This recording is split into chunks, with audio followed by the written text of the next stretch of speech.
നിയമപ്രകാരമുള്ള മുന്നറിയിപ്പ്. പുകവലി ആരോഗ്യത്തിന് ഹാനികരം.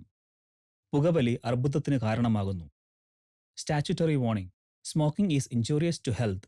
Smoking causes cancer. ഞാൻ ചിലപ്പോൾ ചിന്തിക്കും, ഈ സിഗരറ്റും ബീഡിയും വലിച്ചാൽ പരിണാമം എന്തായിരിക്കും?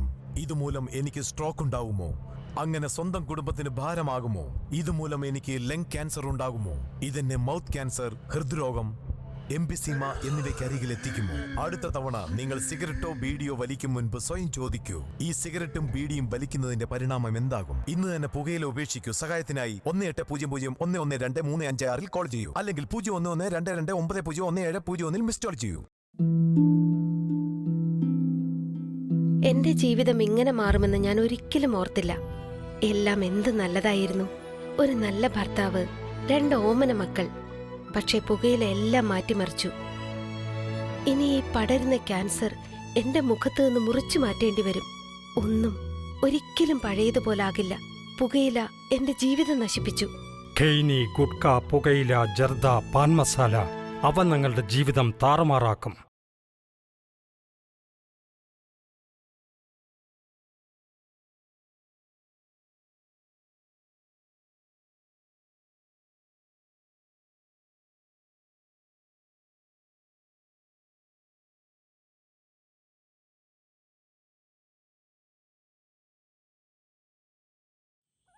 കാട് വലിയ ശബ്ദത്തോടെ 2ആയി പിളർന്നു.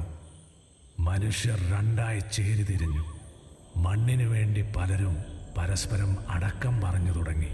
കലഹമായി, യുദ്ധമായി. യുദ്ധത്തിൽ ഞാൻ ഇപ്പുറത്തും നീ അപ്പുറത്തും. ഞാൻ കണ്ടതല്ലല്ലോ നീ കണ്ടത്. ഇപ്പുറത്ത് പോരാടിയ ഒരുത്തനെ ഞാൻ കണ്ടു. അവനെയ്തയൊരമ്പ് ഗർഭിണിയുടെ വയർ തുരന്ന് കുഞ്ഞിനെയും തുളച്ചു കയറാൻ പോകുന്നതും ഞാൻ നോക്കി നിന്നു. കലിപൂണ്ട അപ്പുറത്തെ കാരണവർ അവനെ ശപിച്ചു കളഞ്ഞു. കാട്ടിൽ മരണമില്ലാതെ അലയാൻ അവൻ വിധിക്കപ്പെട്ടു.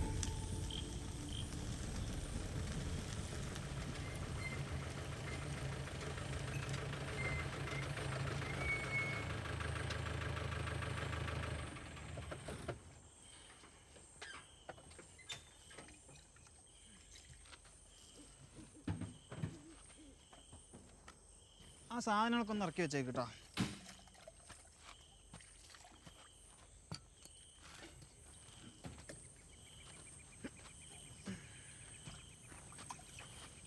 ചേച്ചി ബാക്കി കാശ് എടുത്തേക്ക്.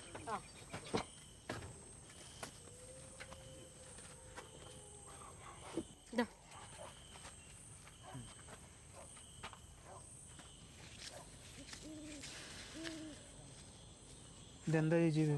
എന്ത് കാശിന് അതുപോലെ അത്യാവശ്യമുള്ളതുകൊണ്ട് ഞാൻ ഈ സമയത്തൂടെ പണിക്ക് വന്നിരിക്കുന്നത്. ഈ പരിസരത്തുള്ള ഒരാളും പ്രത്യേകിച്ച് ഈ സമയത്തൂടെ പണിക്ക് വല്ല എനിക്ക് നല്ലപോലെ അറിയാം. എന്നിട്ട് ഞാൻ വന്നു. നിങ്ങൾ പറഞ്ഞ പണി പറഞ്ഞ സമയത്തുള്ള നല്ല വൃത്തിയായി ചെയ്തു വെച്ചിട്ടുണ്ട്. ഇത് പണിയും കഴിഞ്ഞ് കാശിൻ്റെ സമയത്ത് ഒരുമാതിരി പരിപാടി കാണിച്ച് വെച്ചേക്കല്ലേ. നിങ്ങൾക്ക് തരാൻ ഇതേ എന്നെ ഏൽപ്പിച്ചിട്ടുള്ളൂ. ഇനി എന്തെങ്കിലും പ്രശ്നം ഉണ്ടെങ്കിൽ ഇന്നിവിടെ നിന്നിട്ട് നാളെ പണി ഏൽപ്പിച്ചവരോട് ചോദിച്ചാൽ മതി. അവരൊക്കെ ഇങ്ങ് എത്തുമ്പോഴത്തേനും നാളെ ഉച്ചയെങ്കിലും ആവും. ഉച്ച കഴിഞ്ഞാൽ പിന്നെ ഇവിടെ ഒന്നും മഴയാ. അല്ല, മരം എങ്ങാനും പൊട്ടി വീണ് കഴിഞ്ഞാൽ പിന്നെ മല ഇറങ്ങാനും പറ്റത്തില്ല. ചേച്ചി, വീട്ടിൽ ഭാര്യയ്ക്ക് ഇത് 7ാമത്തെ മാസമാണ്. എനിക്ക് എങ്ങനെയെങ്കിലും പൈസയും വാങ്ങിച്ച് നാളെ ഇറങ്ങിയേ പറ്റത്തുള്ളൂ. ചേച്ചി കേൾക്കുന്നുണ്ടോ? എന്നോട് ഇതൊന്നും പറഞ്ഞിട്ട് ഒരു കാര്യമില്ല. എന്തെങ്കിലും ചോദിക്കാനുണ്ടെങ്കിൽ നാളെ പണി ഏൽപ്പിച്ചവരോട് ചോദിച്ചോ. ചേച്ചി 2 മെഴുകുതിരി. നിനക്കിപ്പോഴാണോ ഇത് വാങ്ങാൻ ബോധം ഉണ്ടായത്? പക്ഷേ സമയം, നീ വേഗം വീട്ടിൽ പോകാൻ നോക്ക്. ചേട്ടാ, എന്നൊന്ന് അടിവാരത്തെത്തിക്കാൻ പറ്റുമോ? എങ്കിൽ പറഞ്ഞ കാശ് ഞാൻ തരാം.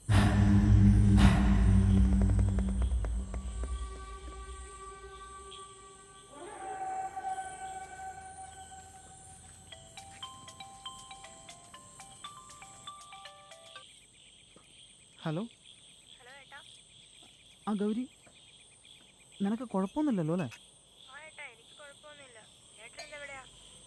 സീതേച്ചി ഇടയ്ക്ക് നോക്കുന്നില്ലേ? ആ, നീ എങ്കിൽ കഴിച്ചേച്ച് കിടക്കാൻ നോക്കിയോ. ഞാൻ അങ്ങോട്ട് വിളിച്ചേക്കാം. ശരിയെങ്കിൽ.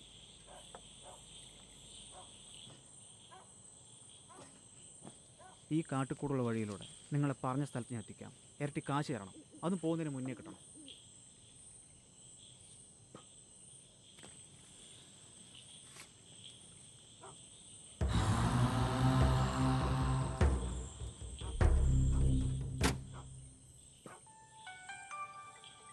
ഏട്ടാ ടെൻറ്റ്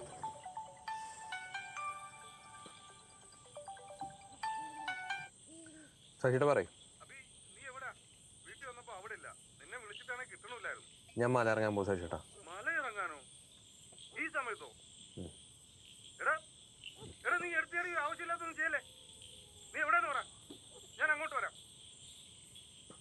സഹിയുടെ വിളിക്കാം, ഞാൻ വിളിക്കാം.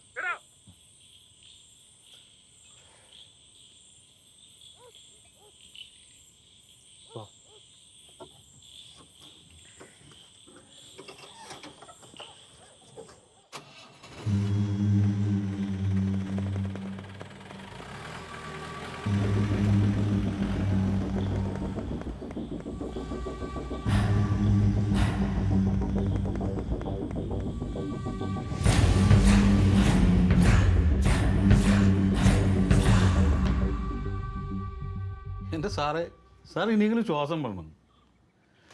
ജഡ്ജി വാറണ്ട് ഇഷ്യൂ ആണെങ്കിൽ സോളിഡ് എവിഡൻസ് വേണം. അതിനൊക്കെ ഒരുപാട് സമയമെടുക്കും. കഴിഞ്ഞ 5 വർഷത്തിനുള്ളിൽ കാട്ടിൽ എത്ര പേര് മരിച്ചു എന്നറിയാം? 8 പേര്. അന്വേഷണം നടക്കാഞ്ഞിട്ടല്ല, എല്ലാ അന്വേഷണങ്ങളും കൺക്ലൂഡ് ചെയ്യുന്നത് മാവോയിസ്റ്റ്. അതിന് മാത്രം മാവോയിസ്റ്റ് ഉണ്ടോ കാട്ടിൽ? അതോ ഇനി ജനങ്ങൾ പറയുന്നത് പോലെ ഭൂതം, പ്രേതം, പിശാച് ഇതൊക്കെയാണ് ആളുകളെ കൊല്ലുന്നത്? എൻ്റെ സാറ് എന്തോന്നാണ് പറഞ്ഞുകൊണ്ടിരിക്കുന്നത്? ഇവരിത് തുടങ്ങിയിട്ട് കാലം കുറച്ചൊന്നുമല്ല ആയിട്ടില്ല. അവരുടെ സ്ഥലം കൃത്യമായിട്ട് കണ്ടുപിടിച്ചാൽ എല്ലാവരെയും മൂടോടെ പൊക്കാം. ബെസ്റ്റ്. സാറേ ഒന്ന് കയറിക്കൊടു.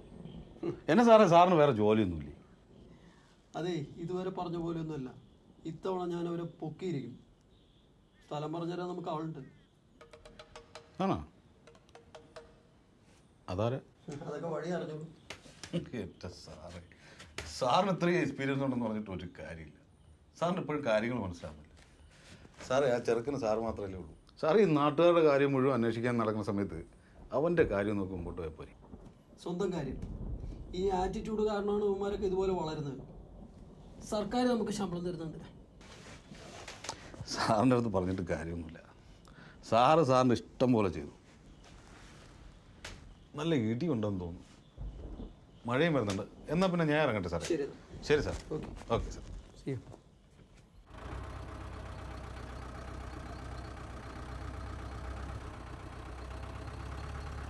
ഹലോ, ആ സീതേച്ചി, ഇത് ഞാനാ.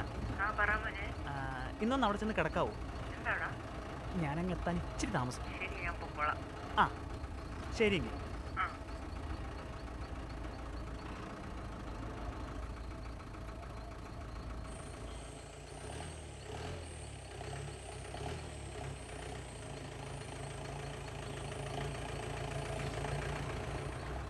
ഭാര്യ ഗർഭിണിയാണേ. അവളാണ് ഈ വീട്ടിൽ തനിച്ച. അപ്പം അടുത്ത വീട്ടിലെ ചേച്ചി ഒന്ന് വിളിച്ചു പറഞ്ഞാ പോയി നോക്കാൻ. കുറേ നേരമായി. നല്ല ആലോചനയാണല്ലോ. ഇങ്ങനെ ചിന്തിച്ചാലേ ചുമ്മാ തലവെരുക്കത്തേ ഉള്ളൂ. എന്നാലും നിങ്ങളെ ഞാൻ സമ്മതിച്ചു കേട്ടോ. ഇന്നത്തെ ദിവസം ഈ വഴിയിലൂടെ ഈ സമയത്ത് പോകാൻ ഒരാളും ധൈര്യം കാണിക്കില്ല. അല്ല, ഇതെന്താ സംഭവം? ആ കണ്ണിൽ നിന്ന് ചേച്ചിമാരെ പേടിച്ചായിരുന്നു. ഈ കാട്ടിലൂടെ കുറേ കാലമായി ഒരാത്മാവ് അലിഞ്ഞു നടക്കുന്നുണ്ടെന്നാണ് പറയുന്നത്. ആത്മാവ്? ആ ആത്മാവിനെ ആവാഹിക്കാനുള്ള ഉത്സവം അത്. എല്ലാ വർഷവും ഈ ദിവസം.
അല്ല, ഇതൊക്കെ ഉള്ളതാണ്. അപ്പൊ നിങ്ങൾക്ക് പേടിയൊന്നുമില്ല? അങ്ങനെ പേടിച്ചിരുന്ന വീട്ടിൽ കഞ്ഞൂടി നടക്കത്തില്ലല്ലോ. മാത്രമല്ല ഇപ്പൊ പൈസക്ക് നല്ല അത്യാവശ്യമുള്ള സമയമാണ്.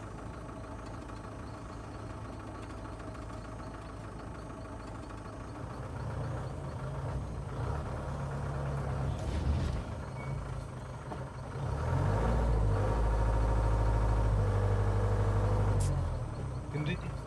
നോക്കട്ടെ.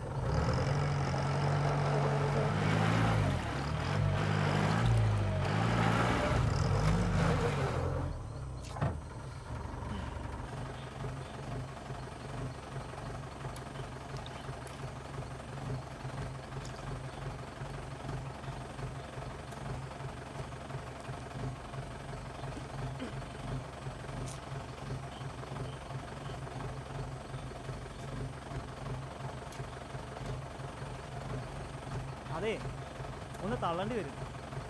ഞാൻ അടവയ്ക്കാം. ടയർ പൂണ്ടെന്നേ.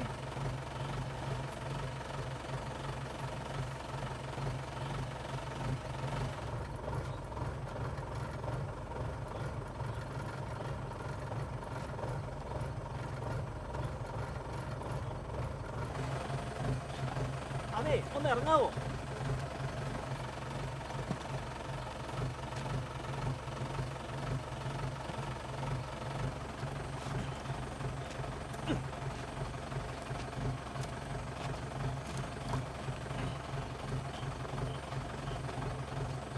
ഞാൻ കയറാം.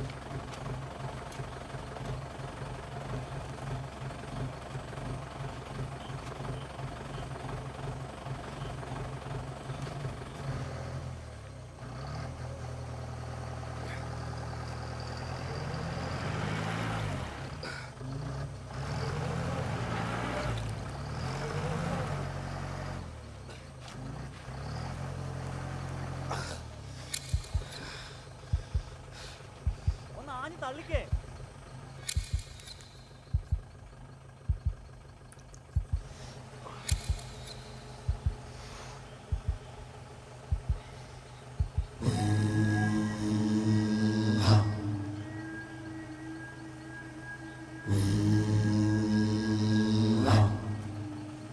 ചേട്ടാ, ഹലോ, ദൂരം വരുമോ? വണ്ടിയിലൊന്ന് കൈ വെക്കാനാ.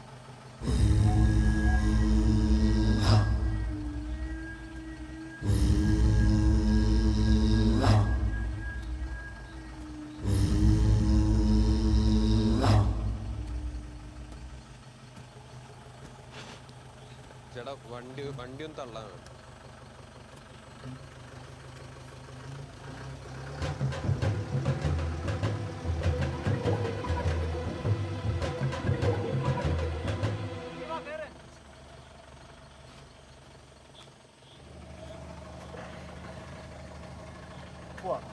നമുക്ക് ആ ചേട്ടനോട് വിളിക്കാം. ഏത് ചേട്ടൻ? നമുക്ക്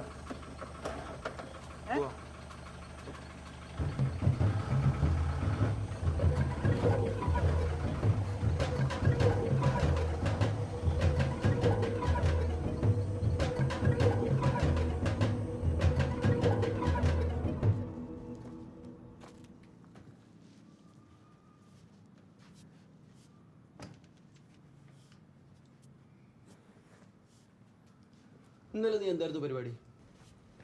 ഞാൻ കൂട്ടുകാരോടെ. നീ കോളേജിൽ തല്ലുപിടി ഉണ്ടാക്കിയ? അഭി നിന്നോടാ ചോദിച്ചേ? ഇല്ല. പിന്നെന്താ കോളേജിൽ നിന്ന് വിളിച്ചേ? പിന്നെ ഇങ്ങോട്ട് അല്ല വന്നാൽ ഞാൻ സല്യൂട്ട് ചെയ്യണോ? കണ്ടവരോട് തല്ലുപിടി ഉണ്ടാക്കാൻ നീ എന്ത് ഗുണ്ടയാ? കോളേജോട് അടുത്തല്ലേ? ബസ്സിൽ പോകാനുള്ള ദൂരമല്ലേ ഉള്ളൂ. മതിയാക്കിക്കോ നിന്റെ ഹോസ്റ്റലും മറ്റു പരിപാടികളൊക്കെ. ഇതിലും ഭേദം ഹോസ്റ്റൽ തന്നെ. ഒന്നില്ലെങ്കിലും പോലീസ് ക്യാമ്പ് പോലല്ലോ. എടാ, നിന്നെ കൊണ്ട് ഞാൻ തോറ്റു. എന്നും ഓരോ പ്രശ്നങ്ങളുമായിട്ട് വരും. നിന്റെ പ്രശ്നങ്ങൾ തീർക്കൽ മാത്രമല്ല എന്റെ പണി, അത് മനസ്സിലാക്കോ? അല്ലെങ്കിൽ എന്റെ കാര്യം നോക്കാൻ നിങ്ങൾക്ക് അവിടെ സമയം. അമ്മ പോയപ്പോൾ നിങ്ങളോട് ഉണ്ടായിരുന്നില്ലല്ലോ. ഇതിന് മാത്രം എന്ത് നേരാക്കാണ് ഈ കിടന്ന് ഓടുന്നത്?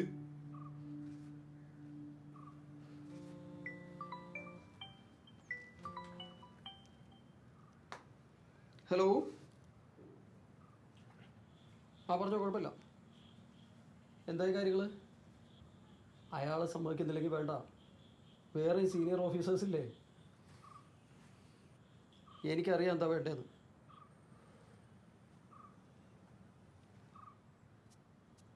എന്തായാലും ഇത്തവണ ഞാൻ അവന്മാരെ പൂട്ടിയിരിക്കും.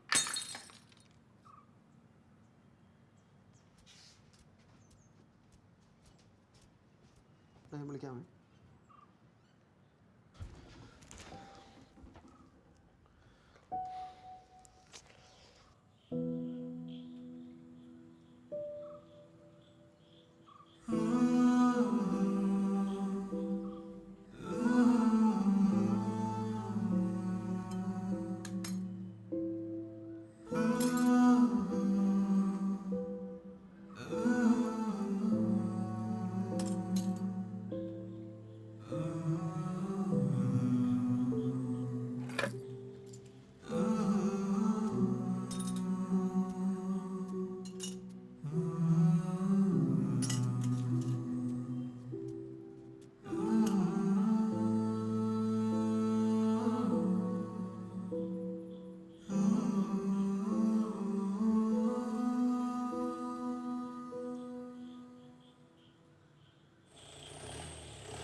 ചേട്ടാ എടുത്തെടുത്ത് ഞാൻ അവിടെ ഇറങ്ങാം.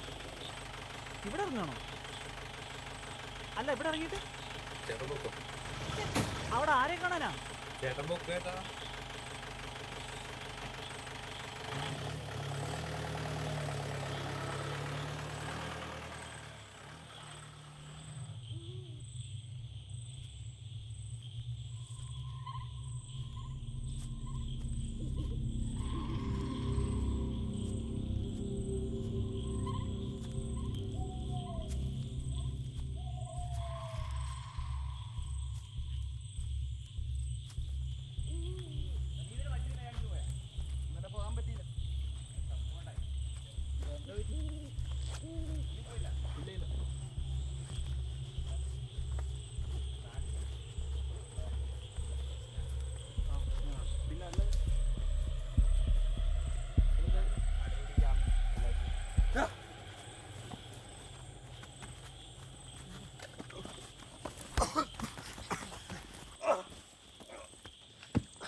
എന്തിനാണ് എന്റെ അച്ഛനെ കൊന്നേ? എന്താണ് അവിടെ ഒരു ഒച്ച?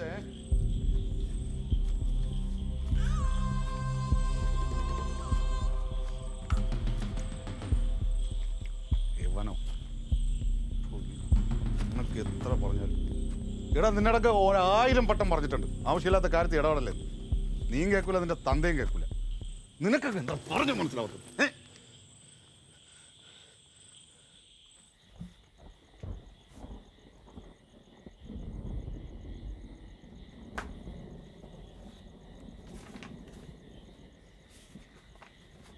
മോനേടാ, നീ വരുമ്പോഴേ ഒരു കവർ മെഴുകുതിരി വാങ്ങിച്ചോ.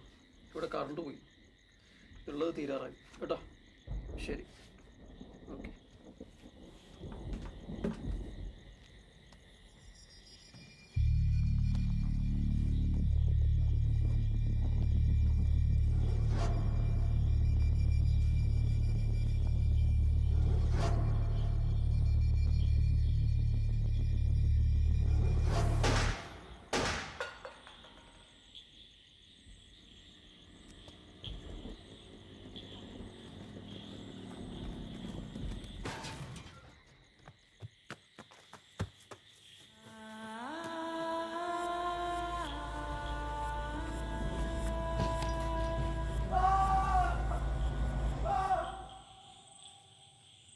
ചെന്ന് നോക്കടാ.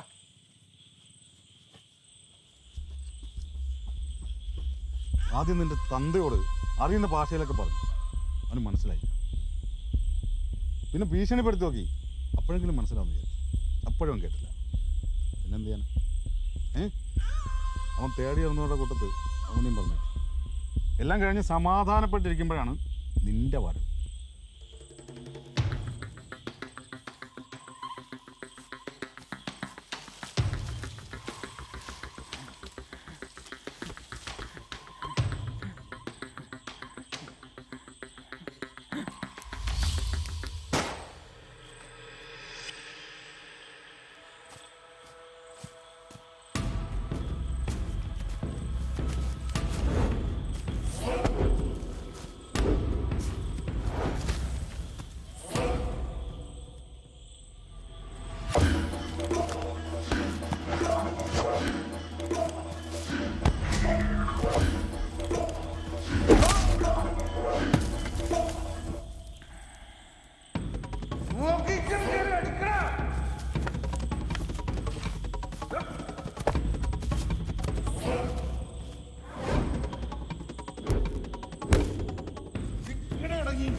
എടാ അത് എന്ത് പറ്റിയതാ? നീ ഇത് എങ്ങോട്ട് പോയതാ? വാ വണ്ടി കയറ്, എളുപ്പം കയറാൻ നോക്ക്.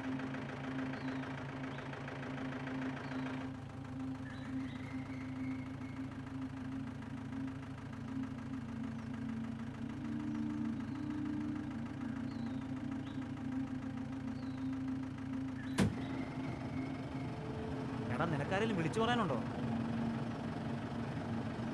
ഈ സമയത്ത് ഈ കാട്ടിനകത്ത് ഇറങ്ങിയിട്ട് ഇത്രയല്ലേ പറ്റുള്ളൂ.